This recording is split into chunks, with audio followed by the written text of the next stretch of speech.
Salut les gars, bonjour, bonsoir chez vous en Afrique, en Amérique, en Asie, en Europe et partout dans le monde.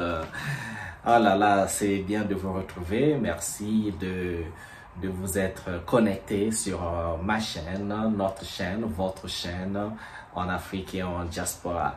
Aujourd'hui, on va parler de Ibrahim Traoré, qui est donc le président du pays des hommes intègres, dit le Burkina Faso. Eh bien, vous savez bien, depuis un moment, Ibrahim Traoré, comme tous les deux autres États, des États du Sahel, de l'Alliance des États du Sahel, donc à savoir le Mali et le Niger, et ils font parler d'eux, Ibrahim Traoré, Assimi Goïta et le général Tchani. Donc il y a un capitaine, un colonel et un général. Intéressant. Alors ils font parler parce que, eh bien, c'est des gens qui travaillent très durement pour la souveraineté et surtout la sécurité de leur pays et ipso facto le développement de leur pays. Donc ici, au Burkina Faso, le capitaine Ibrahim Traoré vient encore d'investir dans l'équipement militaire.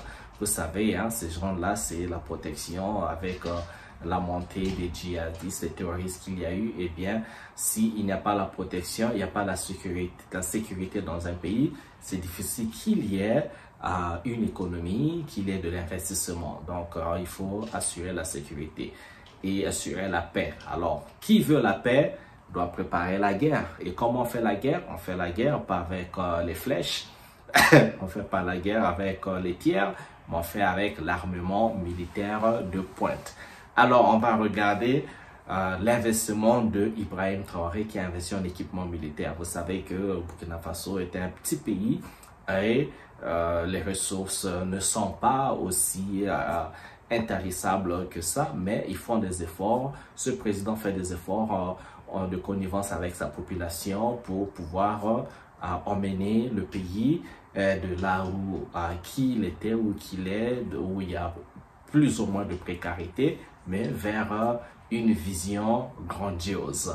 On regarde l'équipement qu'il vient encore de doter son armée pour faire sa guerre contre les impérialistes, les terroristes et tous ceux qui ne veulent pas voir l'Afrique en général et le Burkina Faso en particulier assurer son indépendance et sa souveraineté. On regarde cette petite vidéo, on se retrouve tout de suite. Et retenez que nous sommes dans un monde de prédation. Pour avoir la paix, il faut faire la guerre. Donc, faites la guerre. C'est un ordre direct que le chef suprême des forces armées nationales donne au général Kassoum Koulibaly, le ministre de la Défense. Et pour faire la guerre âprement contre les groupes terroristes, ce sera avec ce nouveau matériel militaire. Ce sont principalement des engins tactiques et de génie, composés de blindés de combat pour se prémunir davantage des engins explosifs posés à tout bout de champ par les terroristes. Également de l'armement, des munitions, des engins de travaux de génie militaire comme des excavatrices, des porte-camions et des citernes. En remettant ainsi les clés de ces engins, le capitaine Ibrahim Traoré attend plus d'efficacité sur le terrain. Prenez le temps nécessaire pour former l'équipage pour qu'il puisse être assez bien drillé pour l'emploi efficace de ces moyens-là. Merci. Ce lot de matériel est une première livraison. Il est attendu 3 autres vagues pour renforcer les capacités opérationnelles des forces de défense et de sécurité. Et cela fait suite à un contrat signé avec 2 sociétés spécialisées dans l'armement, dira le ministre en charge de la Défense.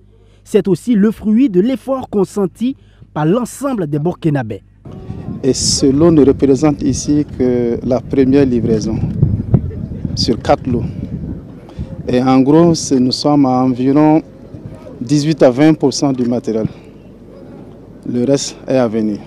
C'est vraiment l'effort qui est fait par les populations burkinabées qui consentent et qui consentent toujours d'énormes efforts sur le plan financier pour appuyer les efforts pour la reconquête et surtout pour l'acquisition de matériel qui accompagne cette reconquête du territoire. En attendant l'arrivée d'un autre lot, le général Kassoum Koulibaly témoigne au nom du chef de l'État toute sa reconnaissance à l'ensemble du peuple burkinabé qui contribue individuellement ou collectivement à travers leur financement à l'achat du matériel militaire pour l'ensemble des forces combattantes afin de restaurer au plus vite l'intégrité du territoire national. Voilà, c'est donc là ce que on voulait vous présenter. C'est ce qu'il vient d'assurer. Alors, qu'est-ce que vous en pensez? Vous trouvez qu'il fait du bon travail? Moi, je trouve qu'il fait du bon travail. Il faut bien s'assumer. C'est quelqu'un qui a les méthodes ou encore la philosophie de Thomas Sankara. Mais par contre, il a sa touche. C'est pas, il copie pas, il ne fait pas du copier-coller.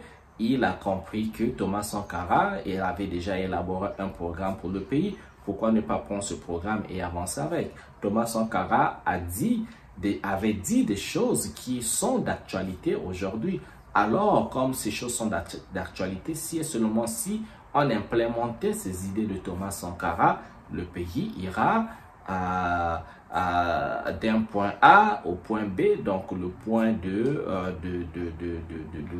progrès, du développement. Ok? Et donc, il met sa touche parce que lui, c'est pas d'abord, lui, c'est pas Thomas Sankara. Et là où Thomas Sankara a failli, lui, il ne veut pas faillir dans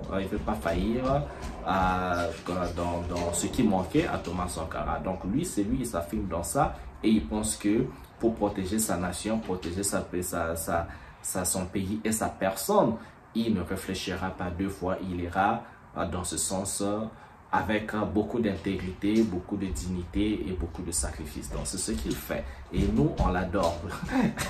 On l'adore pour ça parce que tout chef d'État devait le faire parce que les chefs d'État partout dans le monde, en Occident, en Orient, dans le monde arabe, c'est ce qu'ils font. Alors, pourquoi pas l'Afrique? On n'a pas besoin de gens qui viennent dicter à nous dicter ce qu'ils vont faire.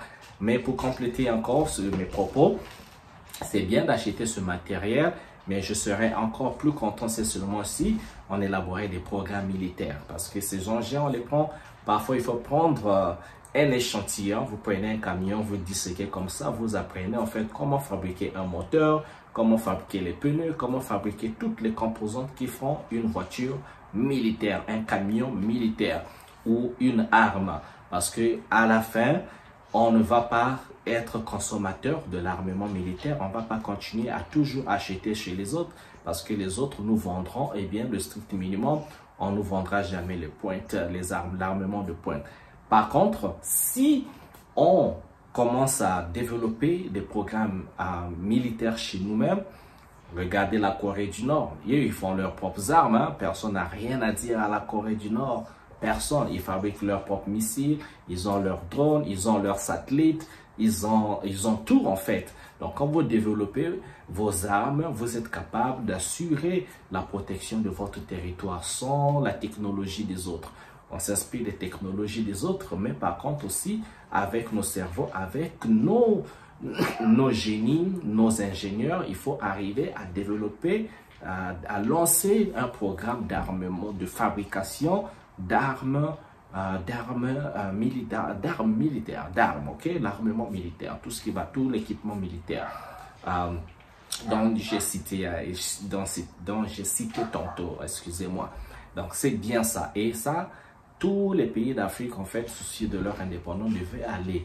On a besoin de l'énergie, l'électricité, tous les programmes qu'on veut, mais vous savez que cette Afrique est toujours sous attaque pendant des siècles. Doit comprendre que si vous n'êtes pas capable de défendre votre territoire, capable de défendre votre maison, eh bien, vous serez le paillasson de tout le monde. Chacun viendra, s'essuiera ses pieds sales sur votre visage et vous n'aurez absolument rien à dire. Mais si vous savez boxer, eh bien, vous donnez des coups. Vous pouvez en recevoir, mais quand vous redonnez un coup, la personne en face saura que oui, avant de donner un coup, je vais réfléchir sur ma tactique, réfléchir deux fois. C'est tout simplement ça. Voilà, merci de m'avoir suivi. C'est l'une de mes courtes vidéos. Et je vous souhaite bien le bonheur chez vous. On se retrouve à la prochaine vidéo. Merci encore. Ciao, ciao.